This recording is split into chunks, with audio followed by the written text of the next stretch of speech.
Hello, ladies and gentlemen. My name is Mark Fortin from Michigan Matters, and today is the 25th of February. And today is a different day. We have a fantastic day planned for you. We have a real wonderful guest.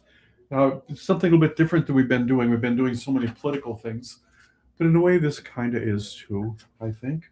But our guest I'd like to introduce you to is the Reverend Dr. Christopher Thoma. And welcome, Doctor. And Hi, Mark. it's great to see you again. Um, we want to talk about his book. He's, we're going to talk about more than one, I think, but what started this was about a few weeks before Christmas. And I heard about the book Ashes to Ashes. And Pastor Thoma is a Lutheran minister in Michigan, and Michigan does matter. And I had a chance to read this book. Again, been wanting to do this since, I don't know, 2 or 3 weeks before Christmas. I think we first brought it up, Pastor. Yeah. And with the holidays and all, and I wanted to read the book, and I wound up reading it twice. I just finished reading it the second time. But Pastor, this book it's a novel, and I hope all of you read it. It's a really great novel, and there's some things I'd like to ask about it. But maybe first of all, why did you write the book? Um,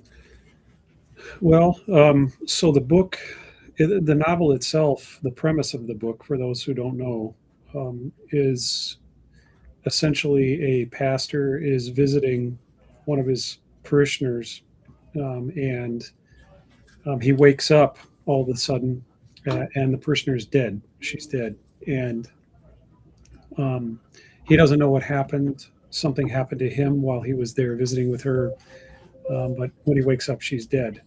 And the book continues from there, with him. I mean, just without giving away too much, um, bringing justice for what happened. In a sense, it's a vigilante story. The pastor in the story is very much an anti-hero. He goes out and he accomplishes justice, um, because essentially no one else will. No one else appears to be doing anything about it. Not the government, not the police. Uh, the police chief that he knows is at first seemingly untrustworthy, and so he handles it himself. And it's a lengthy yarn about a man doing things that most people would assume he shouldn't be doing. But I think for the most part, I have not received a negative review about it. All have been 5 stars. All have been something expressing that while it's quite dark and it can also be quite brutal, everybody's sort of rooting for this anti-hero to do what needs to be done. One of the ways that I explain it, um, just to give you a picture of it without telling you what's happening in each one of the scenes. If Reverend Daniel Michaels comes into a room and he sits down with you, he's looking for you. He sits down in a room with you, and he tells you, "I'm here for your confession. You're going to die, and it's going to be messy. It's going to be quite messy." That's the kind of story that it is. mhm. While at the same time, you have a guy who is a pastor who has a calling to preach the gospel, and yet um, he's struggling. He's struggling with what uh, is really the underbelly of society, getting away with so much and no one doing anything about it. That he's torn. So Yes, at one point he says something like um, "Justice is yours, Lord," or "Revenge is yours, Lord." well, Um, he quotes from the scriptures. He quotes from the prophet. He says, "Vengeance is mine." yes, The Lord tells us, but use me. then he turns toward the altar there and says, "Here am I, send me." Yes, And there's a moment, sort of a pivotal moment there, where he makes an inner decision as to what he's going to do. And there's lots of themes and sub themes throughout the whole book that are all intentional. There are one of the I mean, I can't tell you actually one of the themes that I sort of hope people will find it, and for the most part they do. They realize by the end of the book, there's a question, an inner question relative to God Himself that they should be asking themselves about the character Daniel Michaels. It's very interesting, and that's why I didn't know how to approach this talk, because you don't want to give away too much, and there's so much there. And anyway, it's very interesting, and I can't help but mention, um, in the very beginning in most books, there's like a little dedication, right, to the wife or to friend or somebody. And if I may read this, it's for Jennifer, and who cannot shake the concern that readers will see autobiography where none exists. I love that. I think it's fantastic. Well, so the truth to that, I have not killed anyone. I know. But the character is me. I mean, even the character on the front cover is a picture that my wife took that was photoshopped and made into an image of me holding the Colt 1911. Uh-huh. It's a 45 caliber pistol, Hmm. um, and all of the, there are a lot of characters in there who are people that I know. There are stories, childhood stories. Those are all things that happened to me. Those are all my stories as a child. So the book is very much me, but it's and there's a realistic imaging of what life is like as a pastor. Now I got to be somewhat careful because it's not. In fact, I see someone scrolling the website here. I put a warning on my website to people. Don't think that this is some kind of a Hallmark Channel or Angel Studios kind of thriller. It's not. This is no tiptoeing through anything. This is. Oh yeah, I see it there on the screen. It's a guy who's tired of watching the world, all of the worst of the world slipping by untouched. So this isn't, and the way I describe it is this isn't a Cocoa by the Fire Christian fiction. It's not holding hands with anyone. It's grabbing you by the throat, and it's taking you into a story right up beside someone who's wrestling with very real things that people experience. And you're hoping he finds his way back, God willing. You're hoping he can make his way back to what is true righteousness. There's theology in the book, but it's not a theological book. It's definitely a thriller. It's definitely a dark examination of things that people truly experience. I believe so. I think people of all walks of life experience this in this culture well, there's a couple of scriptures. For instance, I jotted them down because I'm terrible I read the Bible a fair amount, but I can never remember this verse and this chapter and this kind of thing. But very common one that we all are aware of is Ecclesiastes 8:11, where it says, if I may, this is King James Version, um,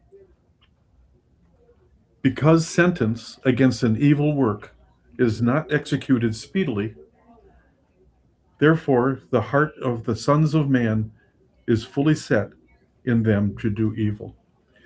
And so, how I believe that is the fact that we do not punish crime properly, and therefore we get more of it, a whole pile of it. And then in Genesis, where it says very simply in Genesis 9:6, whosoever sheddeth man's blood, by man his blood shall be shed, for in the image of God made he man. I'm a big believer in the death penalty, personally.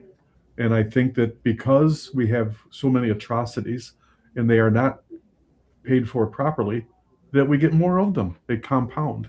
And I don't know if it's intended, but I felt that way as I read through the book too, that average people like um, like Pastor Michaels, he could be the guy down the street. It could be a doctor, a lawyer. It could be a factory worker. But you're living in a society where you're watching all this stuff, and you see nobody paying for these things, and you're praising God that it's not your family or whatever, but it's somebody's family, and it grows on you after a while. It really, I don't want to say makes you hopeless because that's not right. You know what I'm trying to say with that? I I mean, do. I understand it, and we have to be. There's a scene in the book, and you've read it twice, so you know the one I'm talking about, where he changes his mind. Um, yes, yes. he's he realizes that what he's doing is actually villainous. I mean, it's not a good thing to take vengeance into our own hands. He's very much again the anti-hero. You're rooting for him to do the things that you wish someone would finally do, and he realistically has been pushed into a corner where some might argue this is the only solution. Um, and there are real life situations where even scripturally you could support the necessity of protecting one's home, protecting those you care for, um, and needing to do so in a militantly violent way. Um, that's nothing we are hoping for, nothing we're looking for. But there's an argument maybe for that. But there is that moment when the one he cares about the most, the one he loves the most, and who is also sort of his guilty conscience at the same time, and it's the dream sequence I'm talking about. Hmm. And Right. there is that moment where the divine finger is raised at him and says, "Repent, repent, Hmm. turn around and go the other way." That's what that word means. Turn around and go the other way. This is not what these dead girls wanted. This is not what these women being trafficked and found in the bottom of garbage cans need for you to be doing. And so it's in a moment like that that you come face to face with a hard reality. And how are we gonna handle that? That all is extrapolated and expanded and examined throughout the entirety of this book. Hmm. And there are plenty of themes that are moving through the volume that I think help the reader intentionally um, take time with those questions, but then also tee this guy up in a way that you can't believe what you're reading when he does do what he's set out to do. Again, I don't.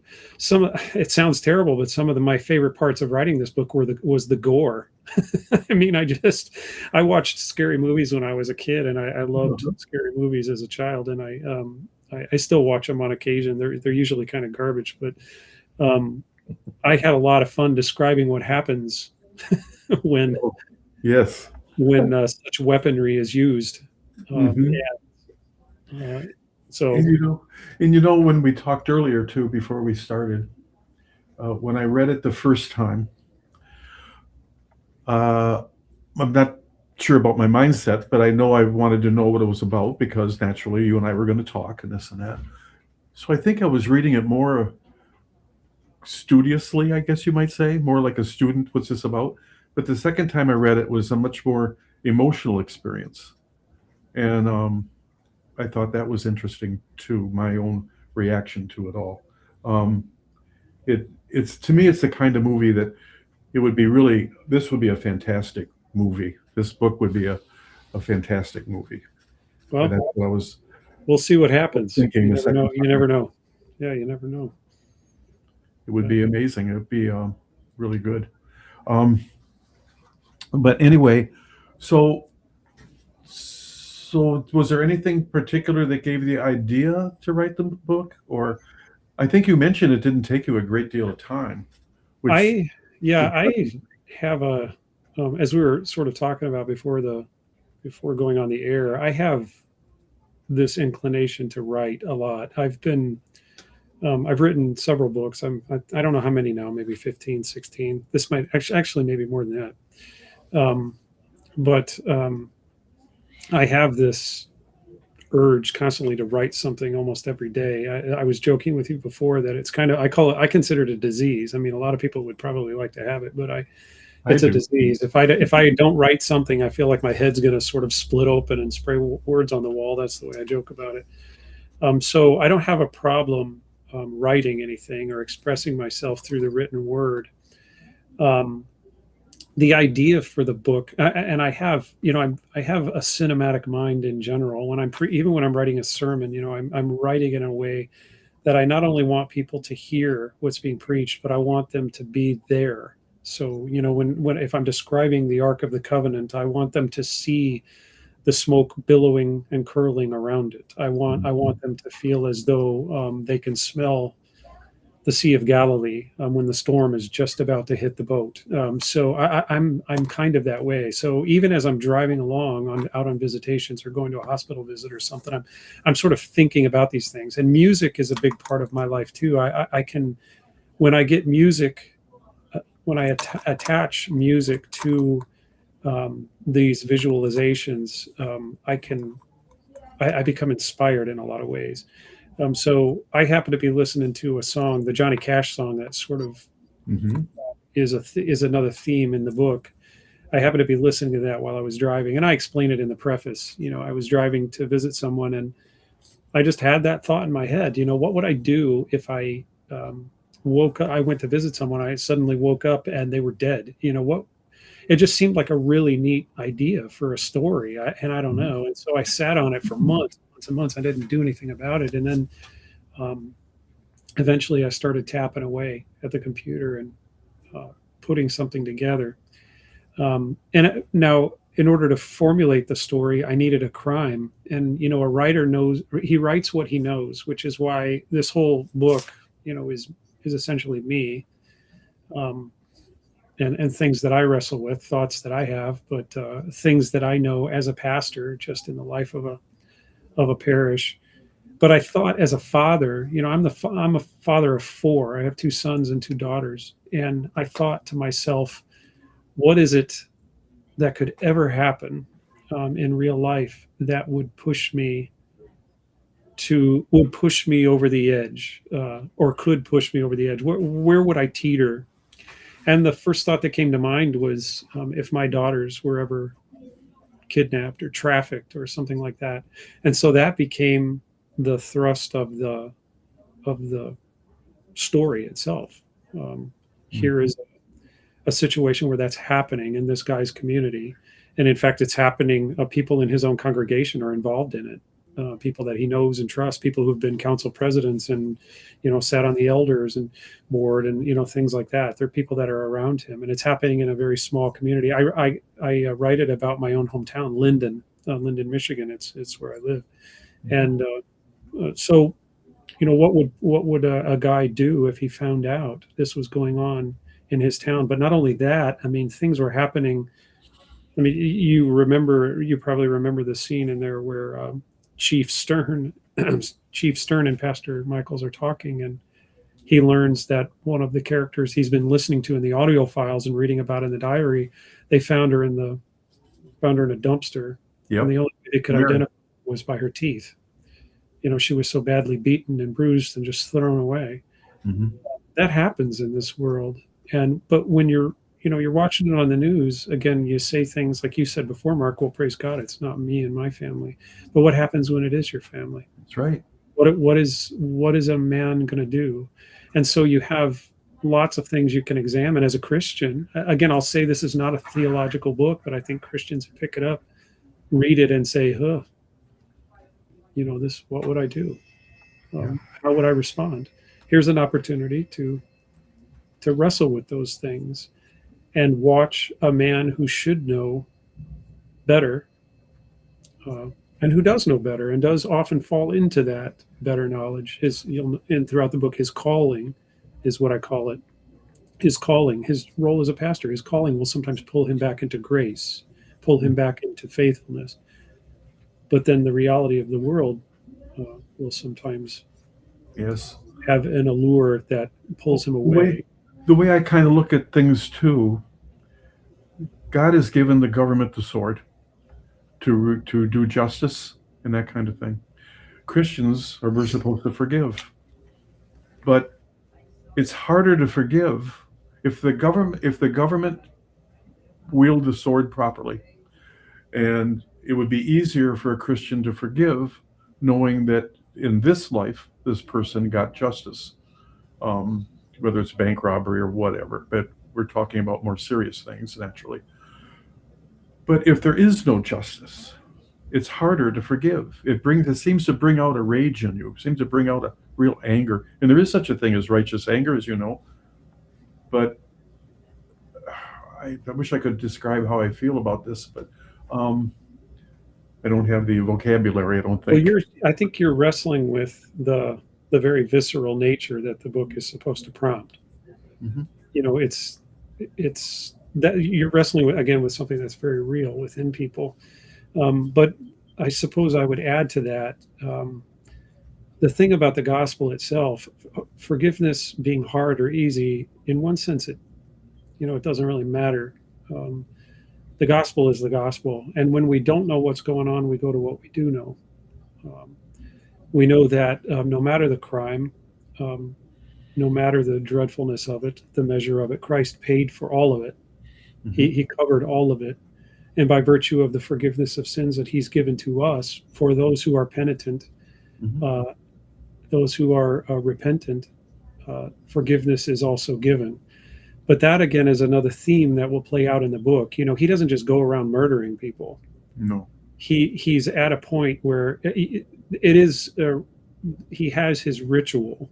He will sit with someone and he'll say to them, "I'm here for your confession." He gives them the opportunity to confess what it is that they've done, but almost every single time there's sort of a representative snapshot of what seems to be happening in our world with a radically individualized world. No one can be accused of anything.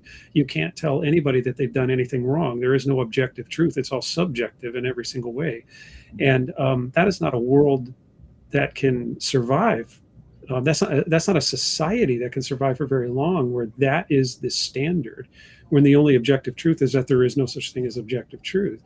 And so when he comes to them and he says, "I'm here for your confession," there's always that opportunity for them to say, "Okay, you're right. I did this, and I'm sorry, and let me fix it." But that never happens. It never happens. They make excuses. They argue. They try to fight back with him. They try to do that, and he ends up doing what would be natural in that moment. Mhm. Not necessarily what's godly, but what is natural in that moment according to natural law, more so Mhm. according to natural law. So if the reader is coming at it from a theological perspective and not purely seeing it as entertainment, which is really what it is, it's fiction, it's entertainment fiction. I mean, it really should be that. It is an examination, certainly, but um, those are things that the reader is going to be pressed to think about. Is this guy doing what should be done in that moment? And how would he have responded maybe with someone who did say, "I'm sorry, I'm wrong, I was wrong." Um, Yeah. but when all you're confronting, all you're faced with are lies, and it seems again to be what is very much the standard, people making excuse after excuse, baptizing the way they speak in order to make it into something virtuous, or Mhm. a society can't take that for long before it comes undone. Yes. And here's a guy, you add to that, here's a guy who lives in that. I often tell people, you don't want to lie to your pastor. You just don't, because we deal with liars. Mhm. That's where we are every day. We deal in the underbelly of sin and grace. So we know the plays. We know when a husband you're sitting in counseling with someone and the husband's saying, "No, I just need time away from my wife," or something. There's an affair going on. I mean, I mean, there are all these tells that we over years and years of experience, we figure it out.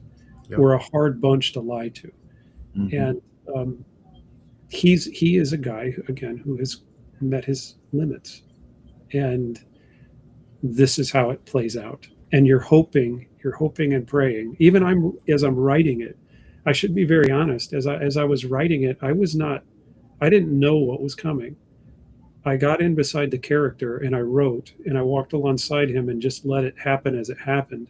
Mhm. And I'm rooting for him too. Uh-huh. I'm like, "Don't do that." Oh my goodness, he did it. It's like, So "Don't do that." then maybe you're getting through it, you're halfway through it, whatever. You really quite haven't decided the ending yet, have you? I did not know how, well, no, that's not true. I did know how the book was going to end. I knew how it would begin, but I did, and I sort of knew how I wanted it to go at the end, but I did not know what was going to come between the first page and the last Okay. page. I just sat down and started writing. And when I That's was amazing. done, when I was done with it, I couldn't have asked for a better, more cohesive. I couldn't have asked for a better, more cohesive story. It all fit together. It all played out as in a very human way, and um, And that's about all I can say about that. and the crime itself was really part of the power of it all because there's so much of it going on. We've been hearing about child trafficking now for years. It's everywhere. If you talk about kids missing in the hundreds of thousands, I mean, all this kind of stuff, and something that really makes me sick, there's got to be a market for it to be that big. Yeah. And that's what makes me sick to think, how big is this market? So in other words, your story is written around a little town in Michigan, Linden, but there's a lot of little towns in Michigan. How many places across Michigan and the world, America, other states could have this kind of thing going on? Because there is a huge market. There's got to be a lot of it out there. Well, I'm not going to share too much, but I had a conversation. You mentioned movie before, but I have had some conversations with some folks out in Hollywood, and I had a recent conversation this past week with someone who asked me, where does this all come from? Why would this be a good, what's so visual about this? Why is this something that people seem to like as a story? And I just explained it that, again, it somewhat fits the national zeitgeist right now.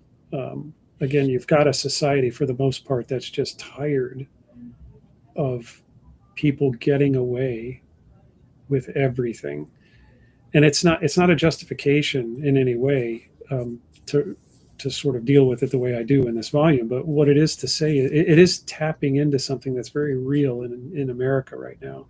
The Epstein files and all that. I mean, somebody, for crying out loud, it's all redacted, and even the names that they've made clear to us, nothing's happening to anybody, and people are tired of that. They want these are dreadful crimes, and people want someone to have justice. I mean, I think about it. If I make one little mistake on my taxes, I can go to jail. I can be fined, for forever. And that kind of stuff happens all the time. But when people in leadership, or when society, the people around us that are holding these positions of authority, they do whatever they want and they just get away with it day after day after day. That's a whole different world that we're living in. And that's something I think that is building and building and building in America. Now, I'm not offering solutions to that, and I'm not even examining it theologically. I will do that in my other roles, but here as a fiction writer, this is one piece, and this is one sensation, and this is one reality in our country and in our world that provided an opportunity for a good story that really is kind of a pressure cooker release valve experience. I'm not saying it's right or wrong. I'm just saying what I'm letting the zeitgeist run its course, and we're seeing by the time you get to the end, either it's bad or it's good, and the reader's gonna. I think the reader will figure it out. They will. Yeah, they'll figure it out at the end. So now, what about the next book coming out? March 18th. I have two books coming out. One is Christ Before Caesar, Faithful Public Witness in an Age of Retreat. That is a religious liberty volume that a lot of it is built from my doctoral work, but it's I think a worthwhile volume. It's essentially for the church to engage, to learn, what's going on and how to engage in the world around them. It's mainly for pastors and lay folks and folks like that. And then I have, and that's Fidelis Publishing is putting that out. That comes out very soon. And then I wrote another novel last summer. It's one that I had worked on for a while, but then stopped. and then picked up again and finished it. I had only had not too many chapters, but then I picked it up again last summer. I was in the mood to get it done, mainly because my grandson, my oldest son, he and his wife had a baby, and my grandson sort of sparked it because it's a story. It's a children's fantasy book, and it's one that has actually my 4 children as the main characters. And I thought, I need to finish this. I'm already getting into grandkids here. I need to Yep. finish the original one. So I did. I sat and I worked on it for about a month and a half, and eventually got it out. And I shared it with Fidelis, who had already signed me for this Christ Before Caesar volume, and they loved it. So they thought it was great. So that was really my first go around with some sort of a novel, I guess I should say. Ashes to Ashes came later that summer.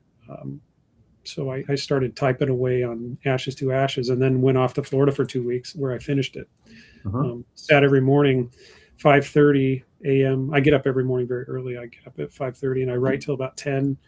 And then later that night, I would come back and sit at the table there in the little nook in this house where we go, and I would write again from maybe like 8:30 or 9 until like 11, and then go to bed and get up the next morning and do the same thing. I did that for 2 straight weeks, and I managed to pump out almost 30 chapters, I think, something like that. You are a fantastic writer. It'd be very prolific. I mean, I get on Facebook all the time. I get some of your stuff you put on Facebook. Really, really good. Really Well, I good. appreciate it. Thank you. And so now the 2 books we just mentioned, though, they're not technically out there yet. You can't get on Amazon or anything to get either one yet, right? Not yet. You can pre-order both of them. You can pre-order Christ Before Caesar, and I believe you can pre-order The Heroes of Ganshami. That's the children's fantasy volume. Okay. Both will be available on Amazon. Both will be in bookstores. You should be able to pop into a Barnes and Noble and pick them up if you want them. But I think you can pre-order them. I know you can pre-order Christ Before Caesar. I don't know about the Heroes of Ganshami. In fact, just today, I just got the layout manuscript to look at, and there's an artist who did a bunch of ink sketches, and we were looking at their placement in the volume. So I know it's getting ready to go into Good. the process of being published. So, but Good. my daughter actually is working on the cover. My oldest daughter, Madeline. Mhm. I'm excited to see what she comes up with. They have a cover, but I told him, let me give my daughter a shot at this, because she's quite a skilled artist, and I'd love to see what she comes up with. She knows that if she knows I might tell her no, but I hope I can see that. I'm excited to see what it looks like. That's good. That's good. And I didn't know that you were on the cover Ashes to Ashes. That's a picture of me without the beard. That's great. Well, Pastor, I'll tell you what, I'm so glad we did this, and I'm so glad I read this book. I'm sure I'll be reading it again when I have time. But I would suggest anybody to read this, because this is a very timely, very interesting drama. It really is. Well, And, I'm glad that you liked it. I haven't gotten a negative thought about it yet. I Folks don't just think you will. will send me notes and say, "Oh my goodness, why did you write this?" Those are always fun to read. But, Well, sir, I want to thank you again for joining me. This has really been great, and I'm one of the best we've done. I really enjoyed it. Thank you so much for being here. You're very welcome. Thank you. So, anyway, ladies and gentlemen, you can go to michiganmatters.org, our website, and I hope you can like this and share it, because I think it's a very, very, very timely and very, very important book, even though it's fiction. Talk about awareness. If anyone's not aware of these problems now, they will be with this book. But anyway, thank you for being with us. I appreciate Yeah, it. you're welcome. You're welcome. Thank you again, Pastor. Okay. See you soon, I hope. Okay.